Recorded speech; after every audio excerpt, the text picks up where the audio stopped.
to the airport where you want to go. Is that option or must? Must, if you want to go. If you don't want to go, it's not an option. I have to take the exit. If that's what I want. Otherwise, I'm going to fool around and keep around. I might not be able by the end of the day to come back. So this, yes, it looks to me optional, but they are must. If you are serious and you want to go there. So when it said Allahu Akbar, this is an optional, you can stay. But you just lost. You stayed behind. You are going in a different direction. You are not going to your destination. Okay. So, لِلَّذِينَ اسْتَجَابُوا لِرَبِّهِمْ. Basically, if someone important calling upon you and you ignore them, what's going to happen? Over and over and over. What's going to happen? Stop calling. Yeah. Huh? Right. Or stop calling you. they will or they get angry at you. Yeah, they will get upset. Yeah. Right? Especially they get upset. They say, let's see your wife or your husband. Calling, and you just all the time. What's going to happen? Oh man. Okay. Yeah, brothers, sisters, this is Allah is calling upon you. Why you hang up all the time? Why you don't pick up the phone? It's the call of Allah. Especially Salah, Siyam, Zakah, Hajj, say good things. This is a call of Allah. So because He is so merciful, He said, I will accept you whenever you answer my call. I will keep calling you and I will accept you whenever you answer my call. But Shaykh, why Allah subhanahu wa ta'ala said in the first salatu khairun min an-nawm? That's what is it. Okay, so it might come to a point where Allah get angry. And if Allah gets angry, let your affair to be handled by you and others. And once you handle yourself by you without Allah, you fail. And by others, they take advantage. So He's saying, if you want me to handle your affairs, you better answer the call. You can answer and say, I am so and so. Allah accept your excuses. Whatever you say. Yes, it's Dhuhr, but I will do it in a minute. I have to do this one. Fine. Allah will say, fine. That's why I gave you a window. 3 hours to pray Dhuhr. I'm not saying now. And at this minute. No. 3 hours. But 3 hours I'm waiting and you never showed up. You never called back. 3 hours. What you're thinking about? What you thinking of?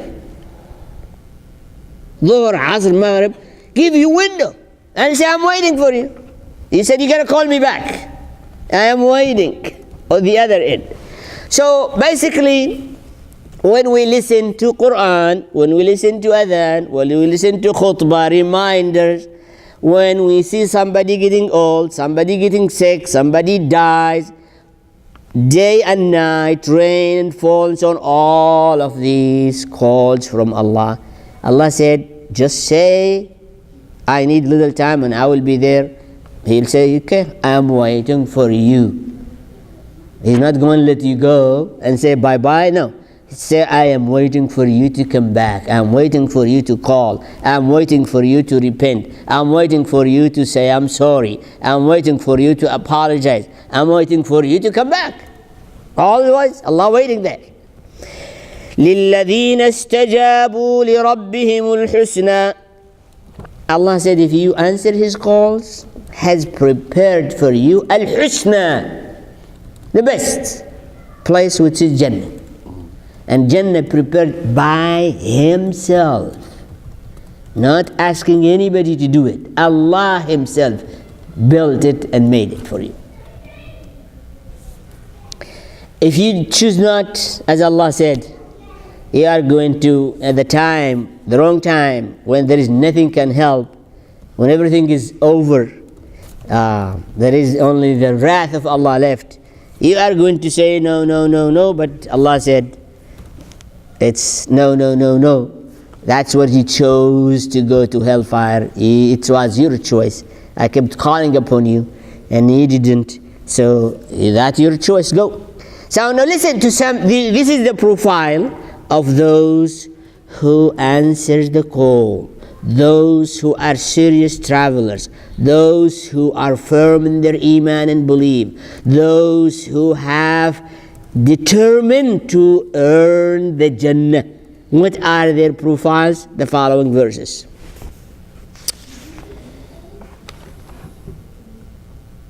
أفمن يعلم أنما أنزل إليك من ربك الحق كمن هو أعمى إنما يتذكر أولو الألباب. This is the first one.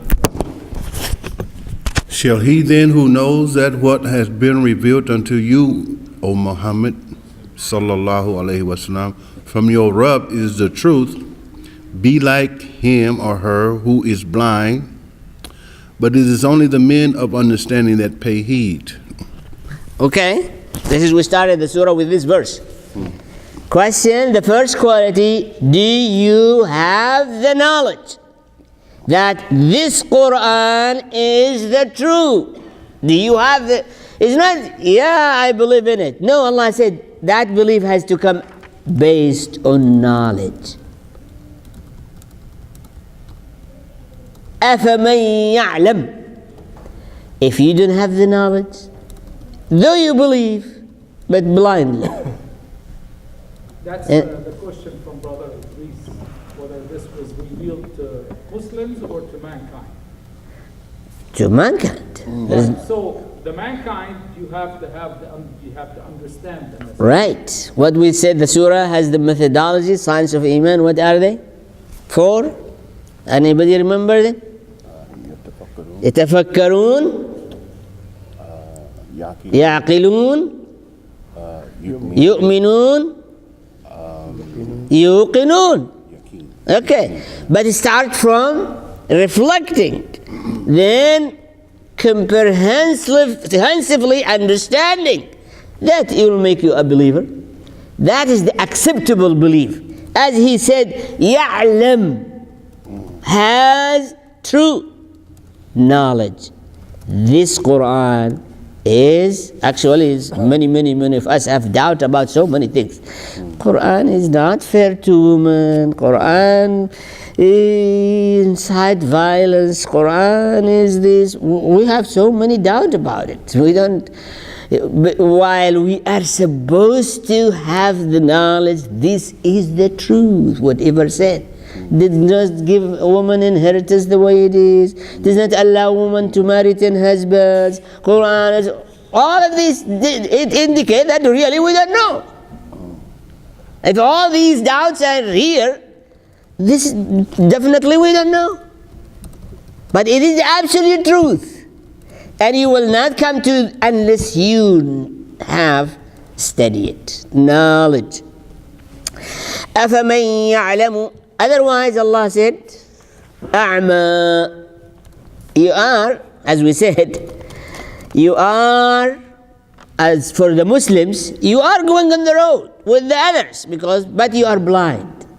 And what we said, what is the most important quality of a blind? What is it? 2 things. The blind has 2 major defects, problems, difficulties. What is it? 1? I believe the brain. No, anybody can make you debate anything, doubt anything. You are blind, I can make you doubt of anything. I can bring doubt in you on anything. You take this one, this is the road is going to take us to the masjid. I can make you doubt it. How can you verify? I can tell you it's cloudy outside. I can tell you, I can bring doubt to you in anything. That's one. And the second one, I can take you anywhere I want, not where you want. Right? Oh, yeah. Oh, you want to go to the market? It's here. And I take you to whatever, to the club or somewhere. How you can verify? So, the believers who pray and do good Muslims without knowing the Quran is the truth from Allah are blind. Come non-Muslims and say your deen, and you start, oh well, maybe, I don't know. Bring doubt to us. And some they can't take us where, you know what? You better be progressive modern Muslims. You don't want to be so strict and rigid and conservative and this and this. Oh, I think this is the right way. So he takes you. You said, I want to go to the masjid. He takes you to the club. How can you tell? And that is the problem of Muslims. They are good, sincere. They do a lot of good things, but they are only like a blind crowd. Someone with smartness, intelligent, design something and throw it there, that they get confused. Not only confused, they debate one another. They fight with one another. No. And the solution is there, but we don't want it. The solution, Allah said, is study it. This knowledge I compile to you. I am going to be your teacher. What else you want? No, I'm going to learn from Jimmy Swaggart, and I'm going to learn from this, I'm going to learn from that. Allah said, I want to be the teacher of you. You don't need any of these. No, I'm going to learn from this sheikh, and I'm going to learn from this Maulana, I'm going to learn from... Well, if they're going to facilitate to you this one, that's fine. But your goal should be, in answering the call of Allah, I want to learn this book. It might be through this person, that doesn't matter. But I am going to learn it. And second, I will never learn it from non-Muslims. Never. How can they teach me what Allah said? But we take so much from what they say. And we come with pressure, Muslims, and say, oh, no, that's... So, Brother Idris is still rebellious. You can hold it.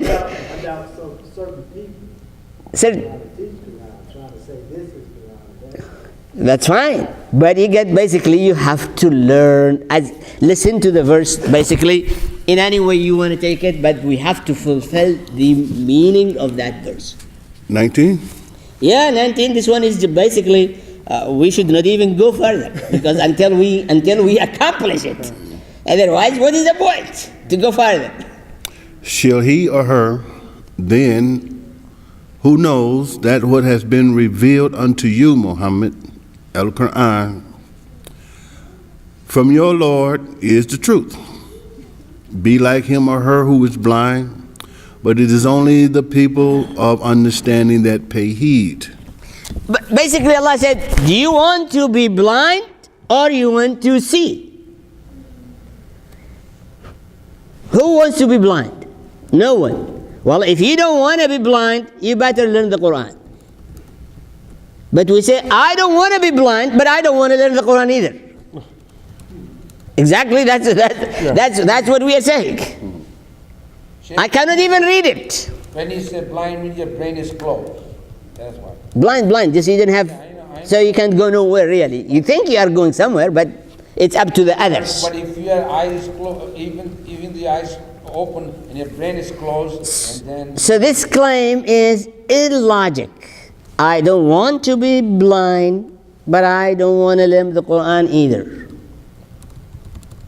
And they can't. Either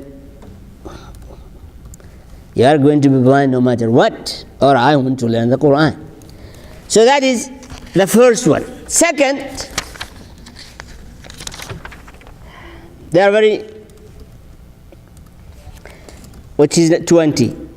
الذين يوفون بعهد الله ولا ينقضون الميثاق These are two.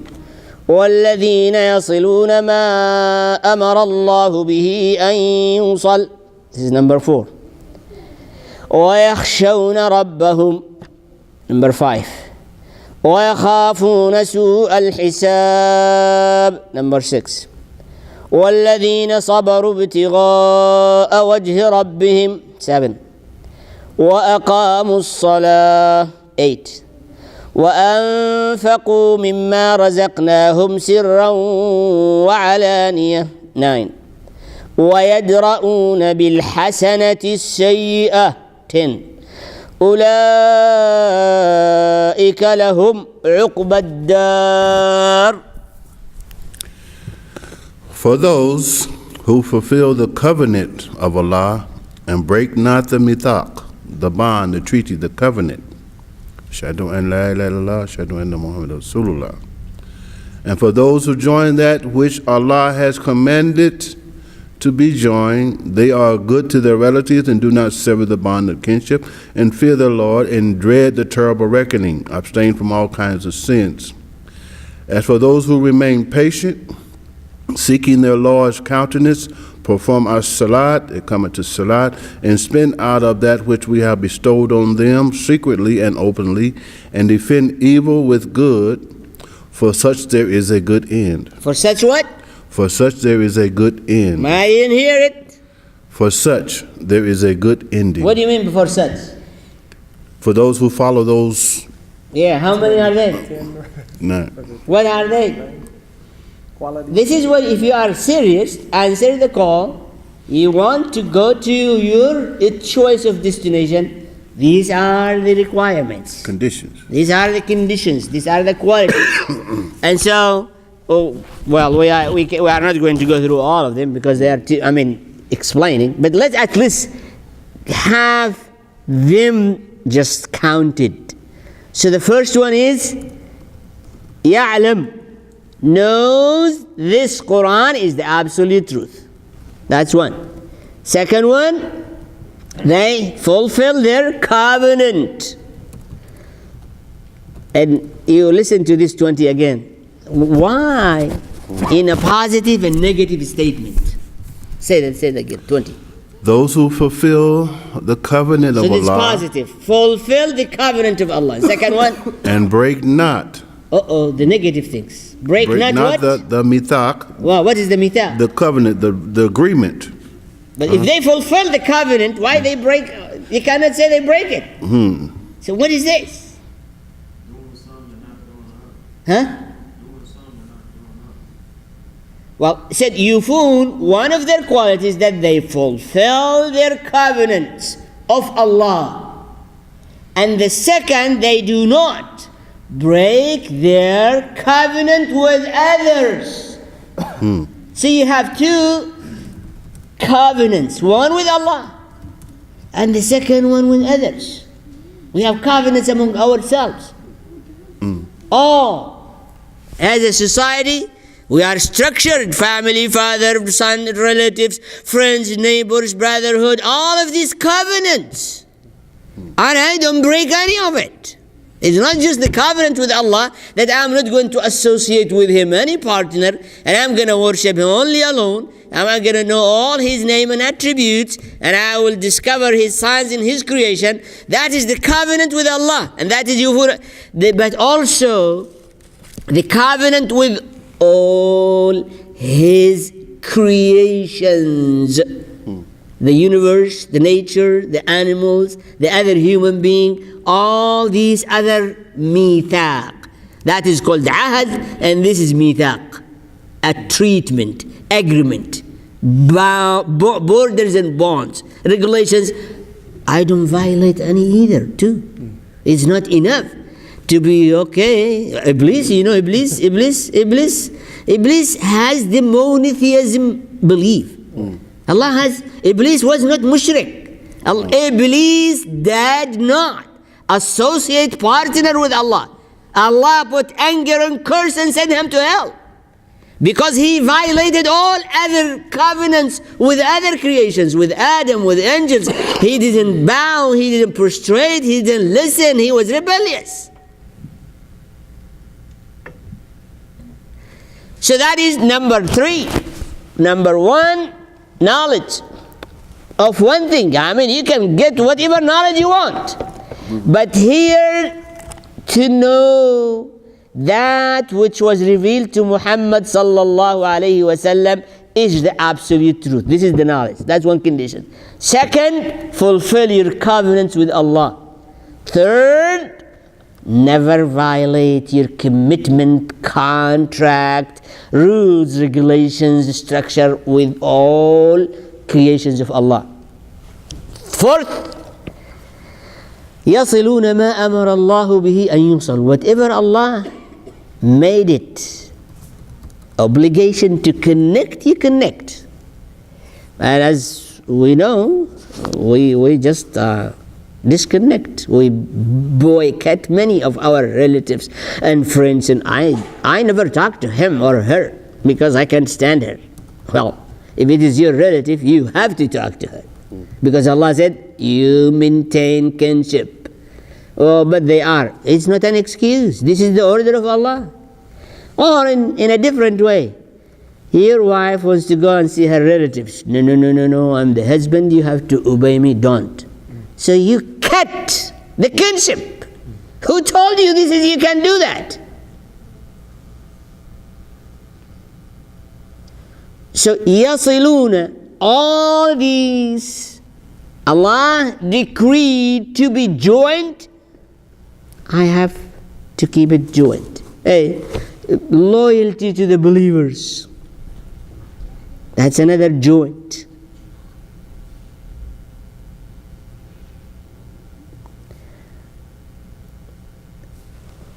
Brotherhood among all Muslims, that's another bond, and joint must be connected. So what you get to your relationship based on the commandment of Allah. Allah told me, disconnect this, connect this. I have to maintain it, even if they are not Muslims. Still, your relatives, if they are not Muslims, you cannot boycott them. You cannot mistreat them. You cannot rebel against them.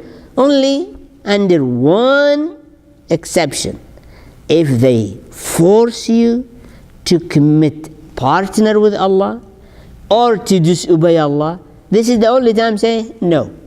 Other than that, they are still kinship, and this joint must be maintained, connected. يَصِلُونَ مَا أَمَرَ اللَّهُ بِهِ أَن يُوصَلْ. That was number 1. Number 4, fifth, وَيَخْشَوْنَ رَبَّهُمْ. What he said, يَخْشَوْنَ? They fear? Is that, he said fear? Honestly, the translation of fear is just wrong. When we come to taqwa, they say fear Allah. When we come to khashya, say fear Allah, which is not true. Why? You know why? Because Iblis has the greatest fear of Allah. Iblis, he said, Inni akhafu Allah. When the Quraysh attacked Muslims in the battle of Badr, and they say, let's uproot them. Shaitan saw the angels coming, and he ran away. And they told him, wait, you said you're going to help us. He said, I fear Allah and I see what you don't see. Ran away. So even the Shaitan and Iblis has the fear of Allah. Fear of Allah is not really what is the right. يَخْشَوْنَ, maybe you can say revere the commandments of Allah. They conscious, they are conscious, fully aware of who is Allah and how much we need Him and how much we need His mercy in the day of judgment and in this life. That is yakhshawna, constantly, continuously. Never this consciousness disappear or becoming weak or become zero. If that conscious of Allah and His presence, His attribute, His qualities, our need to His mercy accompanied us all the time, we will be sin free. And Allah will be pleased with us. So this is full awareness of who is Allah and how we are related to Him and how much we are dependent and need Him. That is يَخْشَوْنَ رَبَّهُمْ. That's number what? 5. صح. 6, وَيَخَافُونَ سُوءَ الْحِسَابِ. Now يَخَافُون is truly fear the what? The dread, the terrible reckoning. The dread, fine. Dread the terrible reckoning. If they told you IRS is going to come and audit you, you dread that? I have a brother here. He just was doomed, lost weight. I mean, in fear. Because it's not he's a crooked or he's bad. But how I'm going to justify and bring receipts and all these things for a long time? I never even thought about it. And I don't have these things and I don't have that receipt. I don't maintain this. And my really office is not organized. I'm serious. And they doomed him for 3 months. By the end of the 3 months, he was cleared. As if he earned pass to Jannah. Wallahi al-Azim. Okay, this is what? Dread what? Terrible reckoning. Terrible reckoning. And that's in the IRS. I mean, Ya Allah.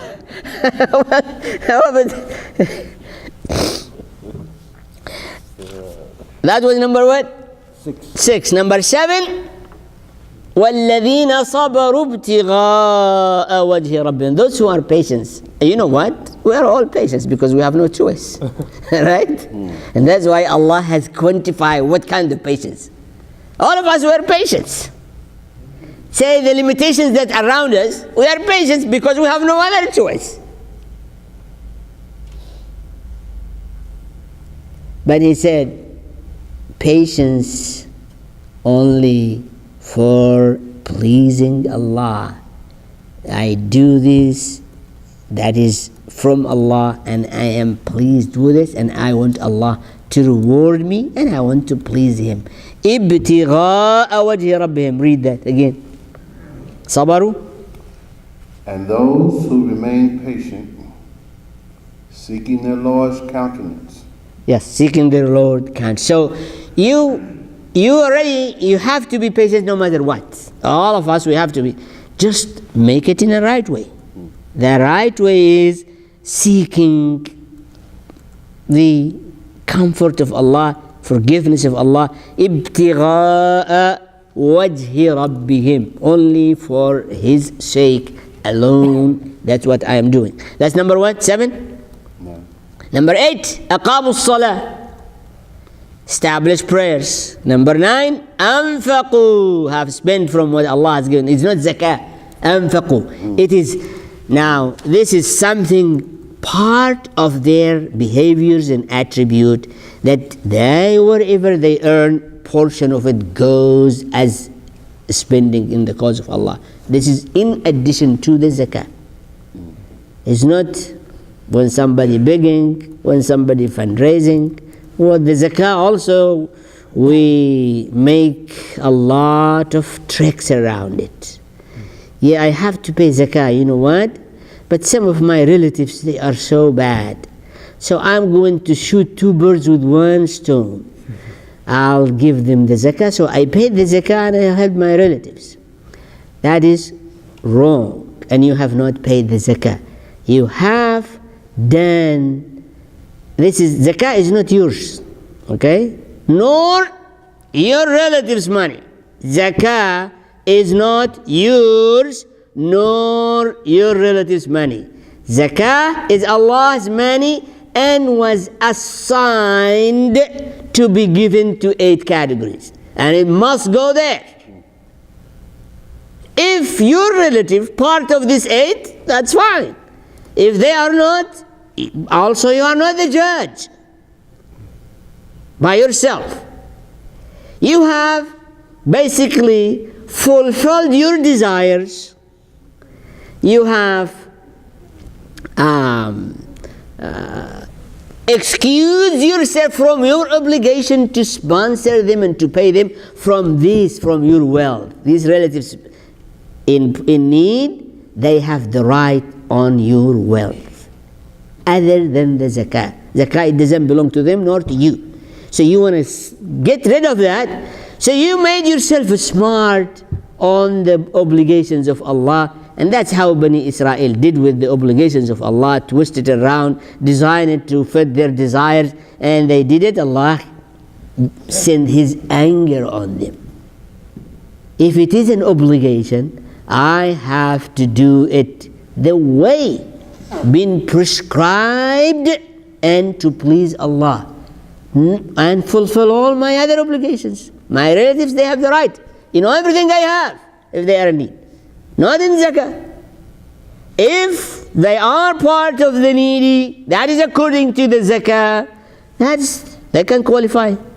That's why in this society here in America, this society, the most generous society, they paid a lot of charities. They paid a lot of, 80 billions they say. Every year, maybe $120 billion goes for charities.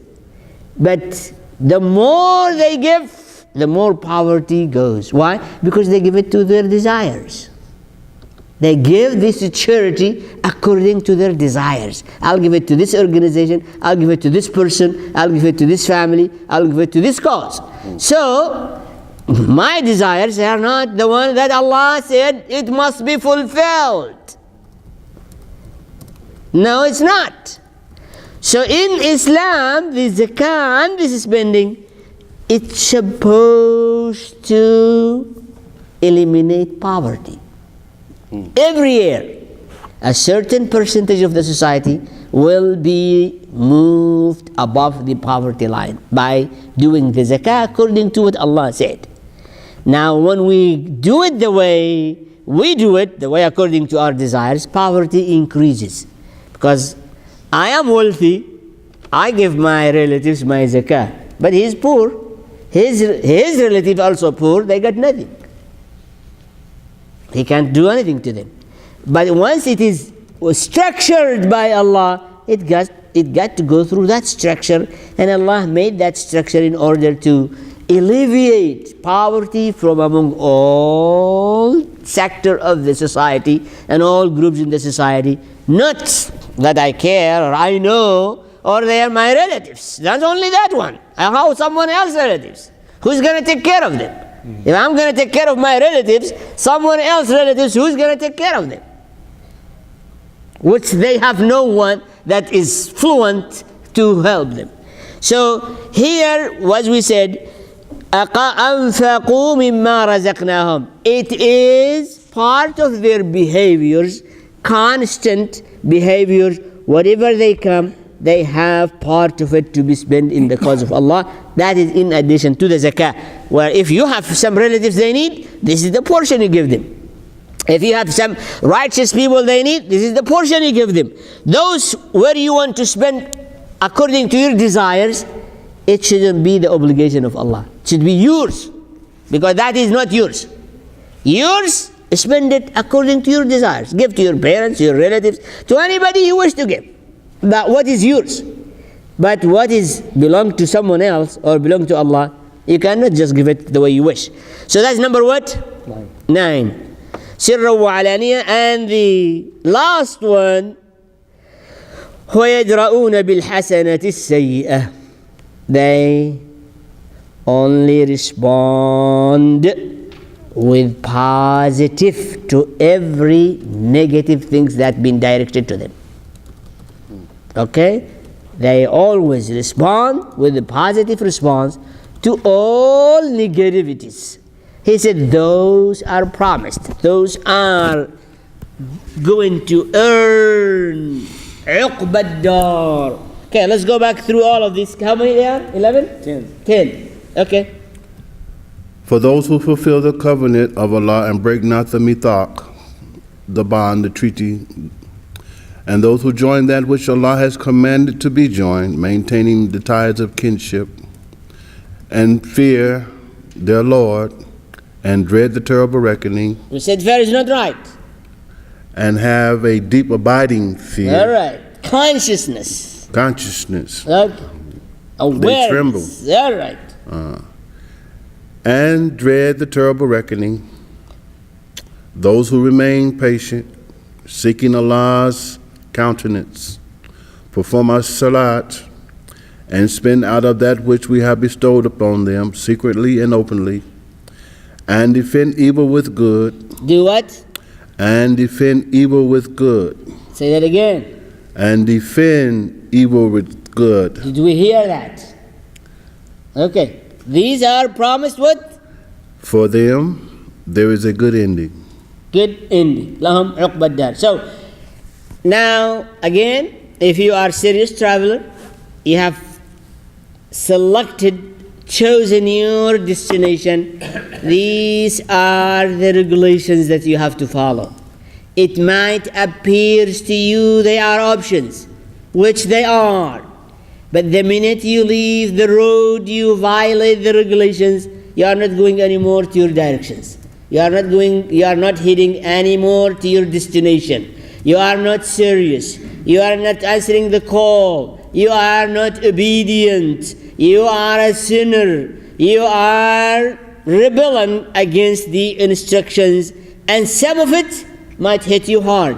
They are going to be enforced on you. You ran 120 in 60 miles zone, you are going to be hit, punished, and this rule is going to be enforced on you.